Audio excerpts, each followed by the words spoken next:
मैं हूं राम गोपाल जांगड़ा। स्वागत करता हूं मेरे YouTube channel lab technician expert में। आज हम इस हिंदी लेक्चर में MCQ करेंगे हेमाटोलॉजी से रिलेटेड। तो आइए स्टार्ट करते हैं। The first question is which part of the microscope enlarge the image produced by objective lens. पूछ रहा है कि कौन सा पार्ट होता है माइक्रोस्कोप का जो इमेज को एनलार्ज कर देता है, जो ऑब्जेक्टिव लेंस के द्वारा प्रोड्यूस की जाती है। तो ऑब्जेक्टिव लेंस के द्वारा प्रोड्यूस करने के बाद हम आईपीस में देखते हैं। तो इसका आंसर होता है number 1, that is eyepiece number 1। Next question is resolving power of microscope is due to. Microscope की रिजॉल्विंग पावर किसके द्वारा होती है? रिजॉल्विंग पावर क्या होती है? जिससे हम किसी भी ऑब्जेक्ट को रिजॉल्व करके देख सकते हैं, सॉल्व करते हैं देखने के लिए। तो इसका आंसर क्या होगा? That is objective lens. Objective lens से हम किसी भी ऑब्जेक्ट की पावर को या फिर किसी भी पार्टिकल की पावर को रिजॉल्व करके देख सकते हैं। तो answer is objective lens. Next question is what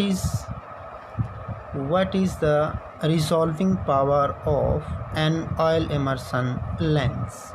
पूछ रहा है कि इमर्शन ऑयल जो लेंस जिसका 100x पावर होता है, उसका रिजॉल्विंग पावर क्या होता है। आइए हम थोड़ा सा इसको समझ लेते हैं कि ये रिजॉल्विंग पावर क्या होती है। पहले तो हम बता देते हैं कि इसका आंसर क्या है। इसका रिजॉल्विंग पावर है 0.2 माइक्रोन, मीन्स ऑप्शन नंबर 2। अब ये रिजॉल्विंग पावर होती क्या है, अब हम इसके ऊपर बात कर लेते हैं। जैसे कि आपने दो बिंदु बनाए, दो डॉट बनाए बिल्कुल पास आपने दो बिंदु बनाए और उनके बीच का जो स्पेस है उसको आप देख नहीं पा रहे हो कि कितना स्पेस है इन दोनों के बीच में, बट उनके अंदर स्पेस है, आप नेक्ड आई से देख नहीं पा रहे हो। एक डॉट और दूसरे डॉट के बीच में जो स्पेस होगा उसको जब आप नंगी आंखों से नहीं देख सकते तो उसको देखने के लिए माइक्रोस्कोप का यूज़ करते हैं। जब माइक्रोस्कोप में देखने से उस स्पेस को हम विजिबल कर लेते हैं, देख लेते हैं, तो उसी पावर को माइक्रोस्कोप की रिजॉल्विंग पावर कहते हैं। तो उन दोनों डॉट के बीच में जो स्पेस है, मान लो वह स्पेस 0.2 माइक्रोन है, तो उसको हम अपने माइक्रोस्कोप से देख सकते हैं। इतने छोटे भी स्पेस को हम हमारे इस माइक्रोस्कोप से देख सकते हैं। तो answer is 0.2 micron. So next question, refractive index of Sterex used for oil immersion objective lens is about। ये पूछ रहा है कि जो रिफ्रैक्टिव इंडेक्स होता है, देखिए हम एक रिफ्रैक्टिव होता है और एक रिफ्लेक्टिव होता है। रिफ्लेक्टिव इंडेक्स किसको कहते हैं कि रिफ्लेक्टिव उसको बोलते हैं जब हम किसी चीज़ को सामने से देखते हैं। मान लो एक इंसान अपनी आँखों से किसी चीज़ को सामने से देखता है और उसकी इमेज उसकी आँखों में जाके उसका उल्टा प्रतिबिंब बनाती है और रेटिना पे फिर वो फ़ोटो इमेज जो है हमें सीधा दिखाई देती है, उसको बोलते हैं रिफ्लेक्टिव। और एक होता है रिफ्रैक्टिव जो हम माइक्रोस्कोप में देखते हैं ज्यों का त्यों, जैसे का तैसे। उसमें तो आँख से तो हमारी इमेज पहले उल्टी बनती है फिर रेटिना पे सही बनती है, उसको हम क्या कहते हैं? रिफ्लेक्टिव। और रिफ्रैक्टिव किसको कहते हैं? मान लो हमने एक स्लाइड पे कोई स्पेसिमेन को लगाया, मान लो हमने कोई एक स्मीयर बना लिया, PS पेरिफेरल ब्लड स्मीयर बना लिया, और हमें WBC जैसा उस स्लाइड के अंदर है नीचे से लाइट आएगी और ऑब्जेक्टिव लेंस के थ्रू उस ऑब्जेक्ट से हमें आई पीस में उसका साइज एनलार्ज करके दिखा देगी। तो उसको कहते हैं रिफ्रैक्टिव इंडेक्स। तो रिफ्रैक्टिव इंडेक्स कितना होता है?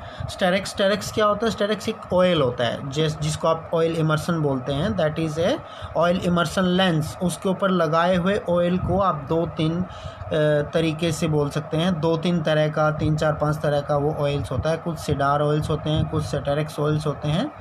जो स्टेरेक्स ऑयल्स हम यूज़ करते हैं उसका इसने इंडेक्स पूछा है, रिफ्रैक्टिव इंडेक्स पूछा है इमर्सन ऑयल में कितना होगा, तो उसका रिफ्रैक्टिव इंडेक्स क्या होगा, that is 1.58. So answer is option 2, 1.58.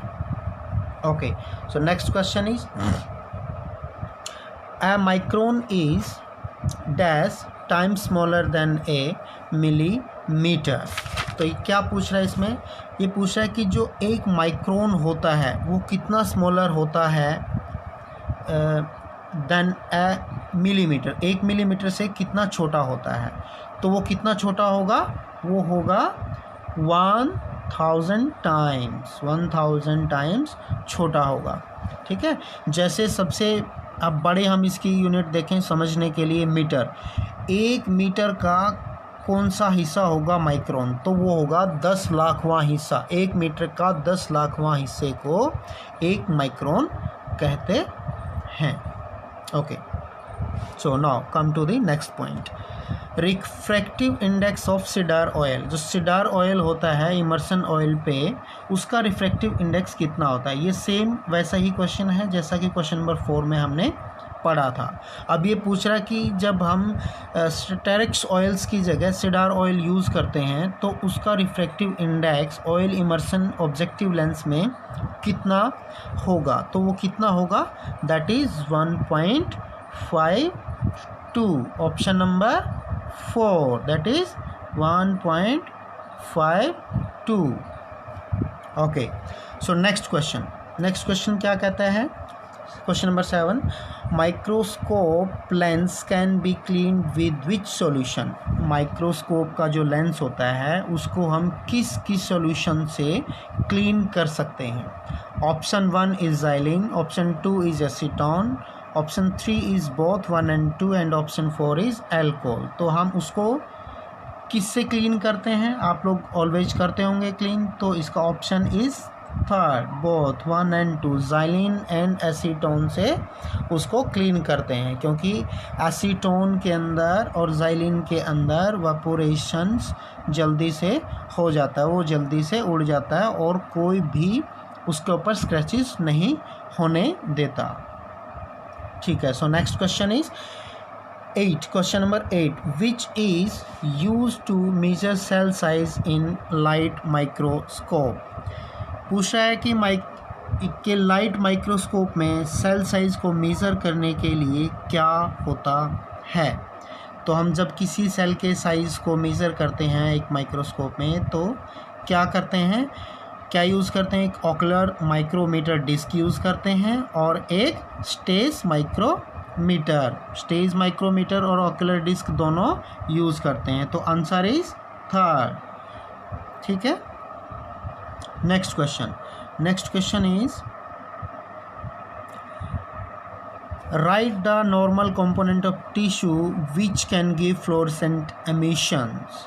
क्या पूछा है क्वेश्चन में, टिश्यू के नॉर्मल कंपोनेंट के नाम बताओ जो फ्लोरेसेंट करता है। कौन कौन सा टिश्यू का नॉर्मल कंपोनेंट्स होता है जो फ्लोरेसेंट करता है, एक टिश्यू के अंदर क्या क्या चीज़ें होती हैं जो फ्लोरेसेंट कर लेते हैं। ठीक है, तो इसका ऑप्शन नंबर 4 है, जो कि विटामिन ए, थायमिन एंड राइबोफ्लेविन्स जो हैं वो फ्लोरेसेंट करते हैं किसी भी टिश्यू में while we are doing the fluorescent stain over there. ठीक है, जब हम किसी भी टिश्यू पर फ्लोरेसेंट स्टेन करके अंडर माइक्रोस्कोप देखते हैं तो हमें ये तीनों चीज़ें दिखाई देते हैं, विटामिन ए, थायमिन एंड राइबोफ्लेविन्स, ये हमें फ्लोरेसेंट करते हुए दिखाई देते हैं।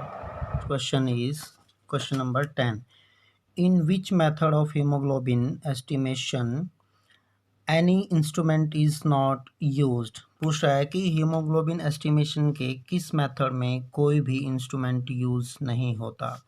सो answer is Tallqvist method, option number 2 में, यानी कि टॉलक्विस्ट मेथड में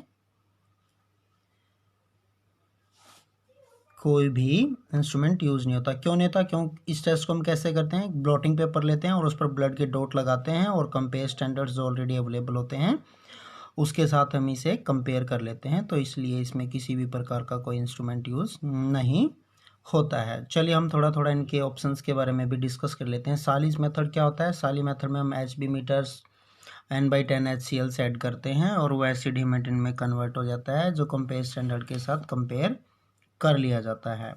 उसके बाद क्या होता है, oxy haemoglobin method. Oxy haemoglobin method में हम क्या करते हैं, 0.04% लिक्विड अमोनिया, जिसे अमोनियम हाइड्रोक्साइड भी कहते हैं, उसको यूज़ कर लेते हैं, जो सेल को लाइज करता है, और फिर उसका 540 नैनोमीटर पर उसकी ओडी ले लेते हैं। सेम फॉर डब्ल्यूज मेथड। डब्ल्यूज मेथड में हम क्या करते हैं, बेंजीडीन पाउडर्स, बेंजीडीन सोल्यूशन के साथ H2O2 और ब्लड को मिक्स करते हैं और 1 आवर्स के लिए उसका वेट करते हैं, फिर उसके बाद उसको भी हम ओडी ले लेते हैं। तो इसलिए टालक्विस्ट ऐसा मेथड है जिसमें किसी भी इंस्ट्रूमेंट का हम यूज़ नहीं करते हैं। तो answer is Tallqvist method, option number 2। Next question, which instrument is used in oxyhaemoglobin methods and cyanmethaemoglobin methods of HB estimations. क्या पूछ रहा है क्वेश्चन में, ऑक्सीहीमोग्लोबिन मेथड्स और cyanmethaemoglobin methods of haemoglobin estimation के लिए कौन सा इंस्ट्रूमेंट यूज़ करते हैं। जो आजकल हम लेटेस्टली करते हैं उसी को हम साइनोमेथियोग्लोबिन मेथड करते हैं, जो फुली ऑटोमेशन के साथ करते हैं, फिर क्लोरीमीटर के साथ करते हैं। तो उसमें हमें इंक्यूबेटर की ज़रूरत नहीं होती, माइक्रोस्कोप की ज़रूरत नहीं होती और वाटर बाथ की भी ज़रूरत नहीं होती। तो हमें उसमें सिर्फ किसकी ज़रूरत होती है, क्लोरीमीटर की। तो option is 4 is answer, colorimeter is the correct answer. Okay, next question, question number 12, in which method of HB estimation haemoglobinometer is used. पूछ रहा है कि हीमोग्लोबिनोमीटर्स किस मेथड में यूज करते हैं, कौन से मेथड में करते हैं। साली मेथड में भी करते हैं, डब्ल्यूज मेथड में भी हमने पिछले क्वेश्चन में पढ़ा, और हेल्डन मेथड हम लोग क्या पढ़ चुके हैं क्या। ओके, चलो हम हेल्डन मेथड पे थोड़ा डिस्कस कर लेते हैं। हम डब्ल्यूज मेथड पे हमने डिस्कस कर लिया था और साली पे भी हमने डिस्कस कर लिया था। तो अब हम डिस्कस करते हैं हेल्डन मेथड्स पर। हेल्डन मेथड्स क्या होता है, इस टेस्ट में हम आरबीसी को लाइज करने के लिए कार्बन मोनोऑक्साइड को ऐड करते हैं और एचबी को कार्बोक्सी हीमोग्लोबिन में कन्वर्ट कर लेते हैं और फिर उसको कंपेयर स्टैंडर्ड के साथ हम कंपेयर कर लेते हैं। तो इसमें भी हमने क्या किया कि इसमें भी हमने इंस्ट्रूमेंट का यूज़ किया, डब्ल्यूज मेथड में भी हमने इंस्ट्रूमेंट यूज़ किया था, सालीज में भी हमने हीमोग्लोबिनोमीटर का यूज़ किया था। तो इसका आंसर क्या होगा, ऑप्शन नंबर 4, यानी कि ऑल ऑप्शन, सभी मेथड्स के अंदर हीमोग्लोबिनोमीटर को यूज़ किया जाता है। ठीक है, क्वेश्चन नंबर 13, इन साली method of HB estimation blood is converted into which solutions. क्या पूछ रहा है क्वेश्चंस में कि भी साली मेथड्स में जो ब्लड है वो किस सॉल्यूशन में कन्वर्ट हो जाता है। वो किस में कन्वर्ट होता है, एसिड हेमेटिन में कन्वर्ट हो जाता है। किस में कन्वर्ट होता है, ऑप्शन नंबर 2, एसिड हेमेटिन में कन्वर्ट हो जाता है। वो क्यों हो जाता है एसिड, इसमें एसिड हेमेटिन में कन्वर्ट क्यों हो जाता है, क्योंकि हम उसके अंदर N/10 HCl का यूज़ करते हैं, इसलिए वो एसिड हेमेटिन में कन्वर्ट हो जाता है। Next question is 14 question, which haemoglobin is detected by Sahli's method. पूछा है कि साहालीज मेथड से किस प्रकार के हीमोग्लोबिन को डिटेक्ट करते हैं। कौन सा हीमोग्लोबिन होता है, ऑक्सी हीमोग्लोबिन में चेंज होता है, अभी ऊपर वाले क्वेश्चन में हमने किया था, है ना। तो ऑप्शन नंबर 4, ऑक्सी हीमोग्लोबिन में कन्वर्ट हो जाता है। ओके, क्वेश्चन नंबर 14 का आंसर इज ऑक्सी हीमोग्लोबिन। कैसे इस टेस्ट में हम सिर्फ किसको मेजर कर पाते हैं, सिर्फ ऑक्सी हीमोग्लोबिन को मेजर कर पाते हैं। इसका एक डिसएडवांटेज है, अदर्स जो ऑप्शन दिए हुए हैं, कार्बोक्सी हीमोग्लोबिन, सल्फा हीमोग्लोबिन और मैथियोग्लोबिन, इनको हम इसमें कन्वर्ट नहीं करवाते एसिड हेमेटिन में, इसलिए इस टेस्ट का ये सबसे बड़ा डिसएडवांटेज होता है। इसलिए सिर्फ हम इसका ऑप्शन नंबर 4 चूज़ करते हैं कि इसमें सिर्फ ऑक्सी हीमोग्लोबिन में ही कन्वर्ट हो जाता है। ठीक है, और इसी को ही डिटेक्ट करते हैं, ऑक्सी हीमोग्लोबिन को ही, right. Next question is question number 15, in Sahli haemoglobinometer what is the last count of HB। जो हमारा साली मेथड्स हीमोग्लोबिनोमीटर्स जो से हम करते हैं, उसमें कम से कम हम HB को कितना काउंट कर सकते हैं। उस पर आपने देखा होगा उसके ट्यूब पे मार्किंग होती है, वो मार्किंग जहाँ से स्टार्ट होती है वही उसका कम से कम पॉइंट्स होता है जहाँ तक हम उसमें रीड कर सकते हैं। तो वो पॉइंट्स कितने से स्टार्ट होता है, 0.2 ग्राम से। हम 0.2 ग्राम % तक ही हीमोग्लोबिन साली मेथड्स में मेजर कर पाते हैं। इन साली method of HB estimations, test meniscus is used for reading HB values in Salis tube. तो पूछता है कि कौन सी मेनिस्कस को यूज़ करते हैं एसबी एस्टिमेशन में साली मेथड में। तो कौन सी मेनिस्कस यूज़ करते हैं, आपने देखा होगा हम अपर जहाँ पे वो बनता है, एक डाउन बनती है और मिडिल बनती है और एक अपर बनती है। तो हम अपर मेनिस्कस जो होती है वहाँ तक ही उसके एसबी एस्टिमेशंस के मेजरमेंट को यूज़ करते हैं। नेक्स्ट क्वेश्चन क्या पूछता है, इन डब्ल्यूज method of HB estimation haemoglobin is converted into. क्या पूछ रहा है कि डब्ल्यूज मेथड में एसबी किस में कन्वर्ट हो जाता है, वो बेंजीडिन यूज़ करते हैं, H2O2 यूज़ करते हैं, तो फिर वो ब्लड हीमोग्लोबिन के साथ क्रिया करके बेंजीडिन एल्कली हेमेटिन में कन्वर्ट हो जाता है। किस में कन्वर्ट हो जाता है, एल्कली हेमेटिन में कन्वर्ट हो जाता है। Which haematin contains colloid system of haemin and denatured globin. क्या पूछता है कि भी कौन सा हेमेटिन में और ग्लोबुलिन में कॉलॉइड सिस्टम होता है। ह्यूमन के जो हेमेटिन होते हैं और जो ग्लोबल प्रोटीन्स होती हैं उसकी किस में कॉलॉइड सिस्टम्स होता है, क्वेश्चन में पूछ रहा है। तो इसका आंसर है एसिड हेमेटिन में ही कॉलॉइड सिस्टम होता है। जो हम साली मेथड में से करते हैं एसिड हेमेटिन जो डिटेक्ट होता है, अगर उसको हम माइक्रोस्कोपिकली उसका स्ट्रक्चर देखें तो उसके अंदर जो हेमेटिन है और ग्लोबुलिन जो प्रोटीन्स हैं उसके, वो प्रोटीन कॉलॉइड सिस्टम में होते हैं, कोयल सिस्टम में होते हैं। जैसे कि आपकी कछुआ छाप वाली कोयल्स होती है, ऐसे कोयल्स में कोयल्स फॉर्म में पाए जाते हैं। तो 18 क्वेश्चन का जो आपका आंसर रहेगा वो क्या रहेगा, एसिड हेमेटिन में ही कॉलॉइड सिस्टम मौजूद होता है।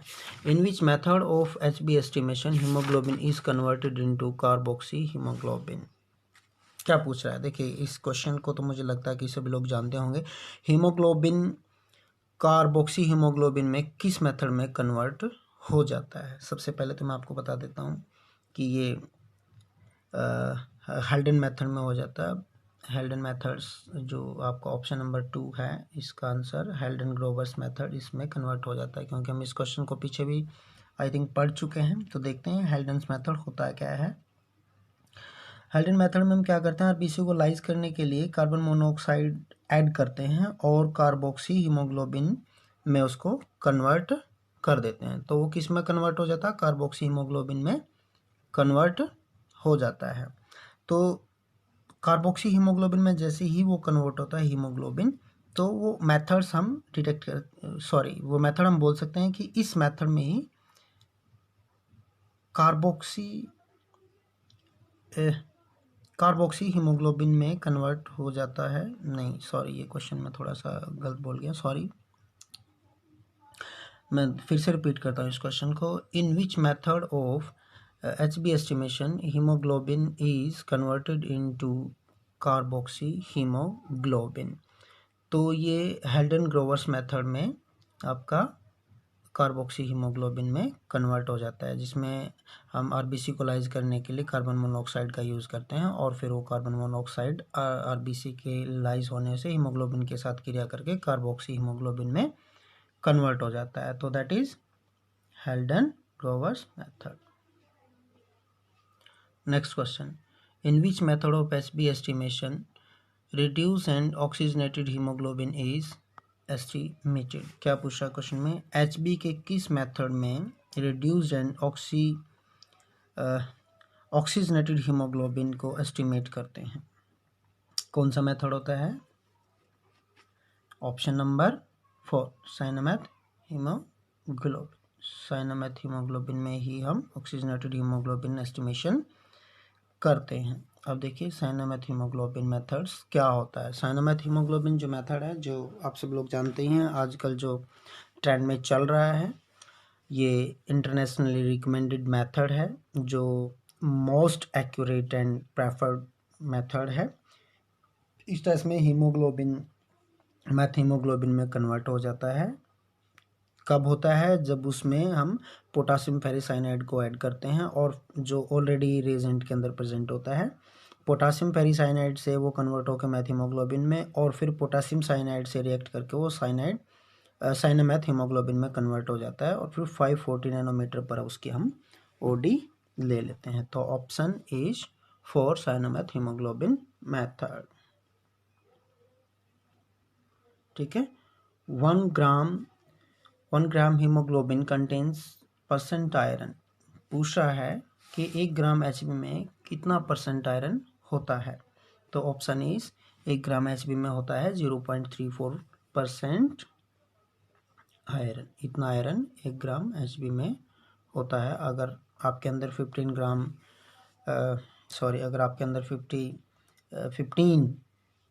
ग्राम पर डेसीलीटर एचबी है तो आप उसको कैलकुलेट कर सकते हैं। 1 gram is equal to 0.34 into 15 gram %, तो वो आपका टोटल आयरन। आप वहाँ से भी एक रफली आइडिया ले सकते हैं।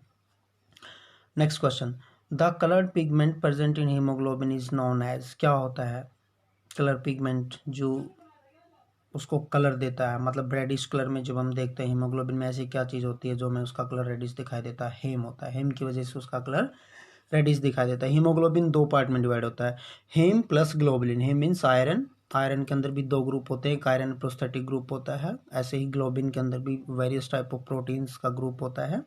तो हीम और ग्लोबिन, आयरन और प्रोटीन के मिश्रण को हीमोग्लोबिन कहते हैं। इसमें कलर कंपोनेंट्स जो आता है, कंपाउंड्स जो आता है, पिगमेंट जो आता है वो हेम की वजह से आता है। So answer is third, haem. Answer is third, haem. Next question, dash form of iron is present in haemoglobin molecules.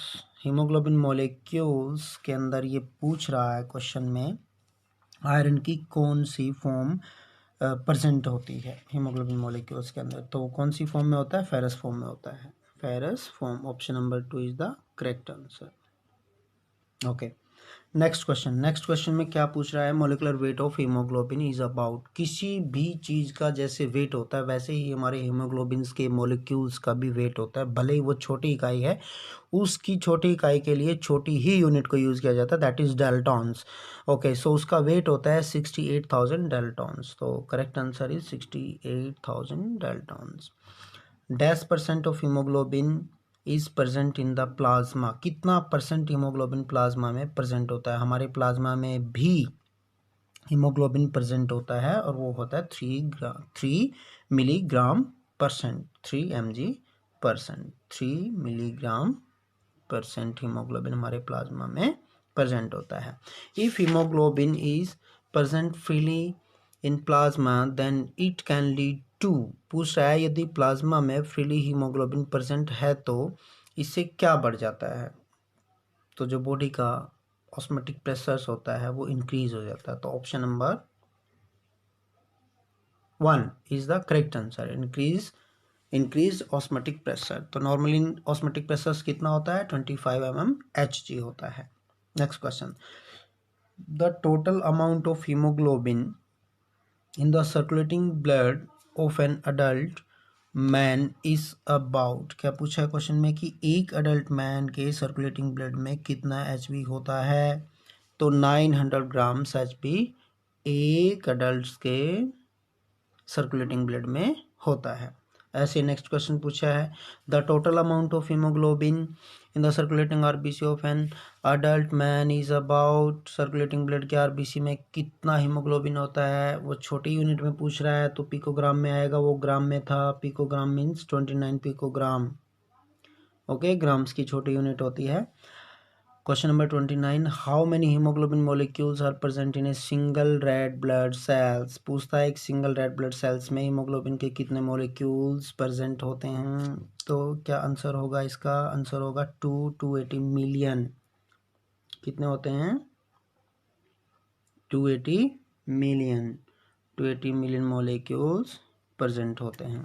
Dash haemoglobin is formed by combination of 2 alpha and 2 beta chains. तो ये alpha beta क्या होते हैं? ये proteins होते हैं, जैसे कि मैंने आपको पहले बताया था।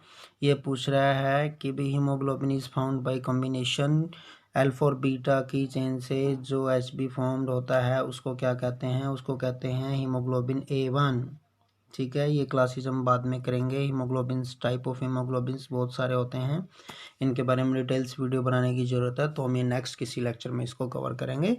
तो आप देखते रहिएगा मेरा यूट्यूब चैनल। और हाँ, थोड़ा सा मैं आपको इंटरप्ट करूँगा, मेरे इस यूट्यूब चैनल को सब्सक्राइब करें, शेयर करें और बेल आइकन को ज़रूर दबा दें ताकि मेरे आने वाले नए वीडियो आप तक नोटिफिकेशन में मिल सकें और मेरा हौसला बढ़ाई करते रहें। मैं आप लोगों के लिए ऐसे ही सरल वीडियो हिंदी, बाइलिंगुअल और इंग्लिश लैंग्वेज दोनों को मिक्स करके आप लोगों की सहूलियत के लिए, सुविधा के लिए आप लोगों के सामने प्रेजेंट करता रहूँगा। अगर आप शेयर करेंगे, लाइक करेंगे तो मेरा हौसला बढ़ेगा, तो मुझे लगेगा कि मुझे मेरे दोस्तों के लिए और ज़्यादा वीडियो बनानी चाहिए।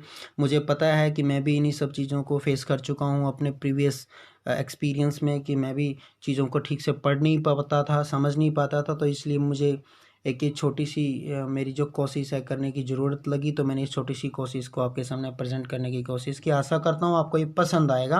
अगर ना पसंद आए तो मुझे कमेंट बॉक्स में लिख करके ज़रूर बताइएगा, तो मैं आपको उसको रिजोल्व करके पेश करने की कोशिश करूँगा। तो बढ़ते हैं नेक्स्ट क्वेश्चन की ओर। So next question is dash haemoglobin has 2 alpha chain and 2 beta chain. Question number I think हम 31 पर हैं। 31। किस HB में 2 अल्फा चेन और 2 डेल्टा चेन पाई जाती हैं? तो इसका करेक्ट आंसर है हीमोग्लोबिन A2। जैसे कि मैंने आपको बताया हीमोग्लोबिन बहुत टाइप के होते हैं, मैं इनका डिटेल्ड वीडियो आपको नेक्स्ट किसी वीडियो में बना करके जोड़ दूंगा। तो इसका ऑप्शन नंबर 2 HB A2 है। Okay, next question, which type of haemoglobin can carry as much as 20 to 30% more oxygen than maternal blood. पूछ रहा है क्वेश्चन में कि कौन सा HB मैटरनल हीमोग्लोबिन से 20 से 30% ज़्यादा ऑक्सीजन को कैरी कर सकता है। मैटरनल ब्लड क्या होता है आप सभी को पता होगा, कॉर्ड ब्लड जिसको हम कहते हैं। जब बेबी डिलीवर करता है उसके बाद जो प्लेसेंटा बाहर आता है, प्लेसेंटा के अंदर जो ब्लड होता है उसको कॉर्ड ब्लड कहते हैं। ठीक है, ये पूछ रहा है कि उसकी बजाय कौन सा हीमोग्लोबिन ऐसा होता है जो 20 से 30% ऑक्सीजन को ज़्यादा कैरी करने में सक्षम होता है।